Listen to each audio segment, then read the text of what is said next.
Pagpaunin niyo po ang kasabulan. Nakataras na loob natin. So let us bow down our heads. Our Father born in heaven, hallowed be your name. Your kingdom come, your will be done, on the soul of the earth as it is in heaven. As I open my mouth, Lord, ang iyong salita, ang maitaas, at ipasok niyo po sa aking bibig, ang kaligtasan ng banal na ebanghelyo na ibinigay niyo sa sanglibutan. Amen. Praise the Lord. So, pasensya na po kayo biglaan ko. Ano kami, Amerikas Kalatahan, biglaan ay tulong lang. At i-explain ko ko yung pastor.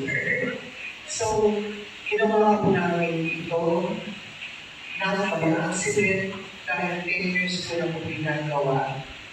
Since 2016, ibinigay po sa akin ng Panginoon pagkakataon. Makilala ko ang isang mga ilang grupo sa Israel na nagtuturo sa akin ng mga ginagawa sa panatang-tanong ng panahon. So dahil kami ito, ang curiosity, ginawa ko siya, wala nang magiging masama ang kagawin mo, di ba? Kasabi na doon, mabigay ka rin mo mabigay. Kaya ako bilang concept religion ko, importante po sa akin yung pagi, bawat sa itabibitaw mo, bawat gagawin mo, lahat yan pinero. At dahil po yung pag-uugali ko, in-relate ko siya sa mga natutunan ko. So, mga pistahan, tanging yung natutunan, ginagawa ko siya sa tamang araw, sa tamang panahon, kung ano yung mga requirements, kung ano yung gagawin upang mapapatuloy ang binigay na kasunduan ng Panginoon. Diyos iinahapay sa Kanya ko at ang ating Panginoon Jesus sa mga mananampalataya. So this practice, hindi ko tuloy, hindi ko bago, hindi ko katulito pa ang ginagawa, paulit-ulit lang dahil inutos ng ating Panginoon Diyos. At dahil po dito, ito po yung Passover. So may kwento po dito sa page 34, kapatid. Pakita po natin yung page 34. You're really welcome to get this book, kapatid, para magkaroon po po na idea kung ano ba talaga yung with Passover. So sa page 34 po, ito yung story of redemption. Taon-taon yan na yung Passover redemption. So, ang unang kwento po niya, ang unang Passover, nangyari yung panahon ni Matalan. Kasi po, nagkasala po sila at kumain ng prutas na pinagbabawan. Ang prutas sa knowledge, good and evil. So, dahil doon, nahiwalay po sila sa Panginoon Diyos at nagkaroon ng unang Passover. So, nag-alay ang Panginoon Diyos, so sila nagtutupan, at yung nagagitang grupa ang kanilang pinalaban para magkakaroon si Ebatagan dahil sabi nila umalag kami, nakakahiya, all-stars na kami, wala na yung balag sa amin. So yun po, ang sacrifice ng Passover na lang, ang banal na nagugulan lang na nagugas sa kanila, sa kanilang mga kasalanan. Dahil nga po sa sinasabi mo na akla, ang wages of sin is death. Nagpapagin po sila ulit sa pamamagitan ng pagbubuo ng tupa na pinahin sa kanila ng unang Passover. Sila po pinapatawad sa kanilang kasalanan. Ngunit, naghiwalay na sila sa Diyos at nabuhay na sila dito sa mundo. At pinangako kay Eva, darating ang panahon, darating ang tagapagligtas mula sa iyong lahi. At dahil doon, siya ang magiging tagapagligtas ng inyong mga kasalanan. So, naging unang anak ko yan ay si Kahila Tabel. At natapapamahan ng kapahaw yun ay sa pamamahay tao. So, ano nangyari? Sa kaparahan ng nakalimutan na ng Diyos ang mga tao ng Diyos, nakalimutan na nila ang pamahalan, sinambalan nila yung mga panahon, yung mga animals, yung mga nephilim, yung mga anak na anghel, at ang taong babae. In short, naligaw niya yung mga tao. Ngunit, sa hinabahaba ng panahon, nagalit ang Diyos, sabi niya, grabe na ang ginagawa ng mga tao. Hindi na nila ako pinalaan. Puro kasamaan na lang ang iniisip. At kung nangyayari ngayon. So sabi ng Panginoon Diyos, nagsisisi ako. Grabe na. Parang ayoko na tignan yung ginawa ko na baboy ang aking nilikha. At dahil po, pinagulo siya sa kanyang mga hel, bigyan niyo ng mensahe si Moses,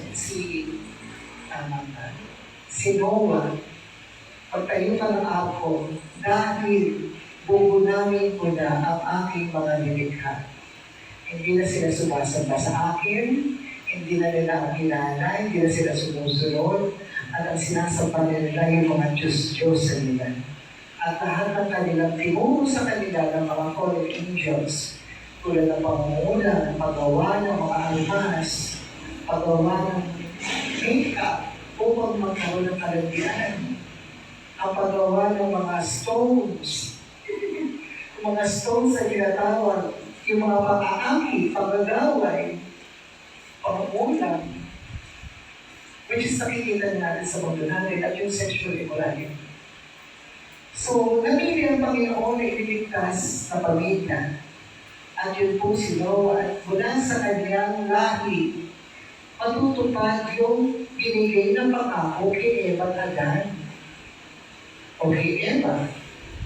Ngunit, isang anak lang niya ang sumunod at nagpatuloy, which is siya. Lahat ng mga anak niya, bumalik sa idolatry. Kung anong ginagawa mo, aninuno nila na ayon ng Panginoon Diyos, ginawa pa rin nila. So what happened? Anak. Hanggang sa dumating kay Abraham. Si Abraham po, batang Quiapo, nagtitinda po siya ng mga imahe, pataasan, palakihan, yung papel niya, parang tagatayuman, pagkagawa ng mga imahe. So, natuwa ang Panginoon sa ginawa ni Noah, ni Abraham, dahil po, nung nalaman niya sa kanyang sarili na hindi paligay ng Diyos, ang ginawa niya, nung umalis yung tatay niya, binasa niya lahat yung mga imahe. Ang naiwan yung imahe, yung pinakamalaki. Tapos yung tatay niya bumalik, galit na galit. Ano ginawa mo? Nag-away-away sila. Agad-agad yung pinakamalaki. Pinalaya siya. Yun po ang story ni Abraham. Pinalaya siya. No choice.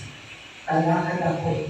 Lord, kung saan mo ko dadalhin, dalhin mo ang aking mga paan. Sinama niya yung kanyang asawa at umalis sila sa lugar ng Quiapo, kung saan punong-puno ng idolatry, witchcraft, and sorcery.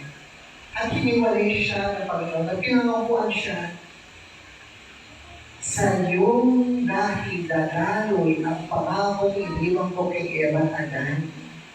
Dadaloy sa iyong dahil ang tagapagligtas. So, pinangako ng Panginoon, darating ang panahon, magiging alipin ng iyong mga anak at aapiin sila sa land of Egypt.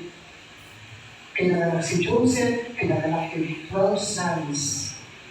At ang ending, bumagsak sila sa Egypt. Yung mga maliit ito sa pamamagitan ni Joseph. At dahil doon nabuhay sila sa panahon ng nagputol. At dahil dito, umiyak sila for 400 years. That's really nagigiyaya, naging OFW, inapi, tinatadyakan, hindi pinapakain. Parang nasa Saudi, pinaplansya, ginagahasa, pinapapoy. Nag-iyakan ng Israelita, Panginoon, nagkakahalin mo kami. Iligtas mo kami. Alalahanin mo ang pangako mo sa aming ama, ang aming lolo, si Abraham, si Isaac, at si Jacob. At dahil po, nabuo ang pagliligtas ng Lord, binuhay niya si Moses. Si Moses, dinala niya sa ilang sa wilderness upang makilala siya sa Mount Sinai. At dahil doon, binigay niya ang dakilang plano para iligtas ang mga Israelita at dalhin sa ilang sa Sinai upang makilala nila ang Diyos ni Abraham, ni Isaac at ni Jacob. Ang pangako ng Panginoon, ito ang celebration ng Passover. Ako, ang Panginoon Diyos ni Abraham, ni Isaac at ni Jacob, ilalabas ko kayo mula sa pagkakaalipin sa mga Egyptians. Palalayain ko kayo at pagiging alipin nila at ililigtas ko kayo sa pamamagitan ng mga pangyarihang bisig at kahanga-hangang mga hatol. Gagawin ko kayong sarili kong bayan at ako ang magiging Diyos ninyo. At gayon makikilala nyo na ako ang Panginoon Diyos nyo na nagpalaya sa inyo mula sa pagkakaalipin sa Egypto. So, ano ba yung naging Passover? So, nagkaroon ng mga plagues, lahat ng mga Diyos ng mga Israel, pinapatan ng Panginoon Diyos. Lahat ng mga palo, 9 plagues, na halos matumba ng Israel, ang Egypt, yung mga panahon na yun, na alam kong ganun din ang dakilang plano sa darating ng panahon sa mga bansang hindi sumasagot sa Panginoon Diyos. Babalik yun, just like in the days of Noah, just like in the days of Sodom and Gomorrah. Babalik uli ang pag-uusga ng Panginoon. Ngunit, may Passover lang. Yung Passover lang na yan, ibigay yung pinakahuling, pinakamatinding palo na pinatay lahat ng mga firstborn child ng mga tao, pati ng mga hayop. Sabi niya, kumuha ka ng tupa na 1 taong gulang. Malinis at kaaya-aya, walang busing, walang sugat. At iyon ay papatayin mo sa Passover, sa 14th day of Nisan. At ipapahid mo sa mga hamba ng inyong tahanan. At kapag nakita ko ang banal na dugo na yan, tatalon ang kamatayan. Hindi kayo gagalawin ng aking kaparusahan. Purihin ang Panginoon. So what happened? Natupad ang pagpapalayan. Natupad ang pangako. Natupad ang Passover. Sumunod na ang mga henerasyon ng mga propeta, ng mga hari, hanggang sa matupad ang pangako ng Panginoon Diyos kay Eva at Adan.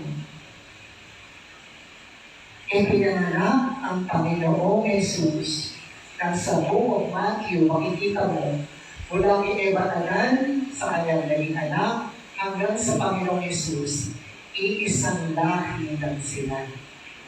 Lolo, up to that, 24th hour, I think, check nila lang. So, ganun mga ako ang Panginoon up to 1,000 generation. What happened? Bago namatay ang Panginoong Jesus, doon sa Passover ng gabi, kung kailan tinakatay ang mga tupa, tinawag niya ang kanyang 12 disciples.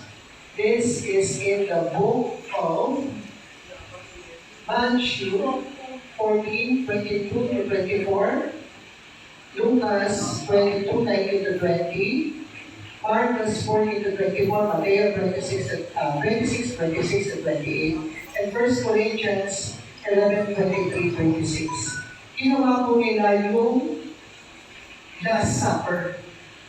Pero, Passover pa rin yun. Pero ginawa niya ng no covenant. Bakit naging no covenant? Kasi imbis na muna ang kakakain at ipapahid mo sa mga hamba, siya na mismo ang tupa na magpapakamatay sa krus ng Kalbaryo para sa kapatawaran ng ating mga kasalanan. Siya po ang Passover Lamb. Nasabi niya, kapag gagawin niyo ito, tuwing ikalabing-apat na Bantang Abil ng buwan ng Nisan, inaalala niyo ang ginawa ko sa krus ng Kalbaryo. At itinatalaga niyo yung pangako. Ang modelo ko, kontrata yan, every year, nire-renew.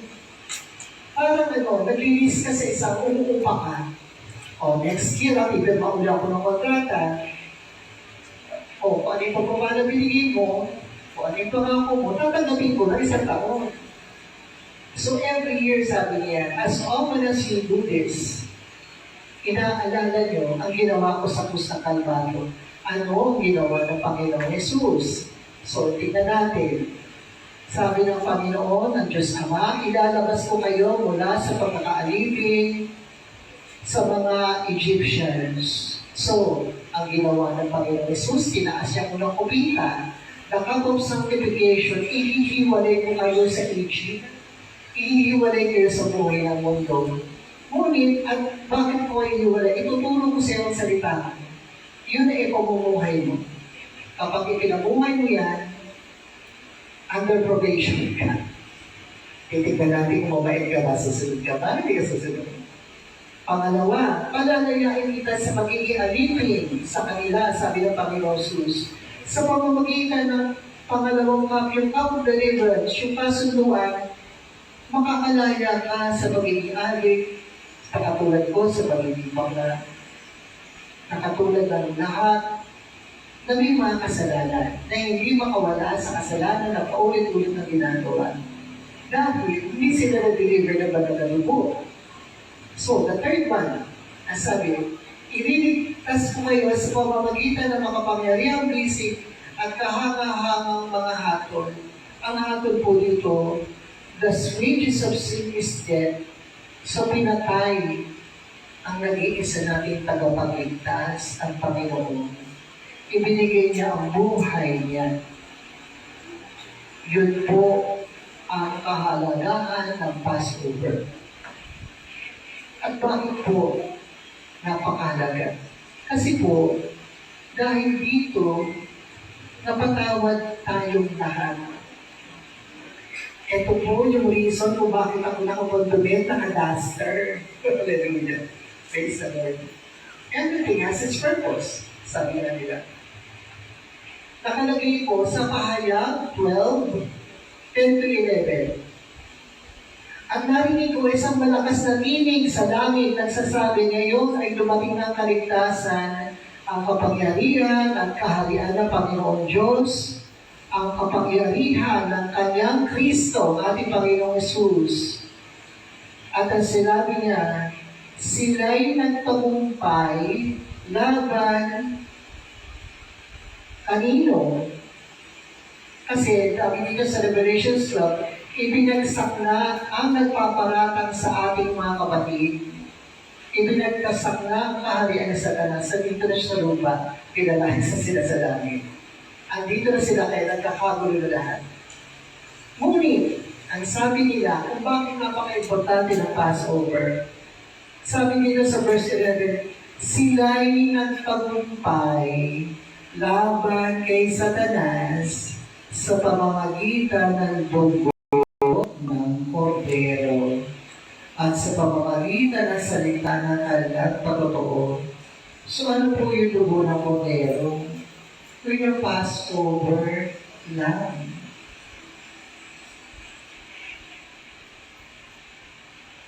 Ang sabi dito, pagkatapos nila ito na inakuha narito sa Pahayag 7:9. Isang napakaraming mga tao hindi na kayang bilangin sa bawat bansa. Oh, yan sa Pilipinas. Praise the Lord. Marami sa Pilipinas.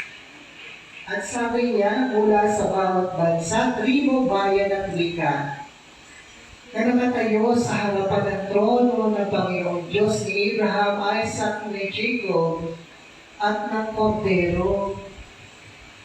Nakasuot sila ng puting damit. Hawak ay palaspas at ang kanilang mga kamay. Paano sila na-overcome? The blood of the Lamb.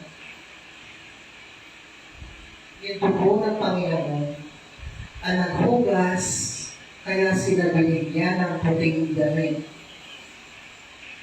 Dahil pinalitan na yung kanilang buhay.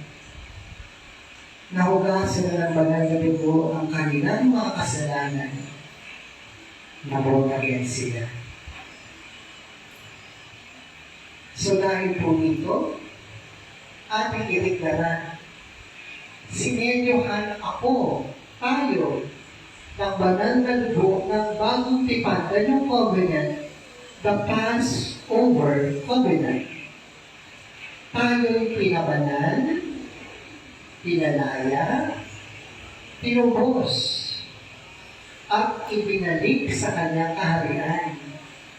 Yung sa Passover po may kasunduan sa ka-pork chop. Sabi niya, iinumin ko lang ito kapag nakita-kita na ulit tayo sa bagong kaharian. Yun po ang pangako ng rapture. Yun po ang kahalagahan ng Passover. Pumili ng Panginoon at binigay niya ang Ebanghelyo sa ating lahat. Palampakan po natin ang Panginoon.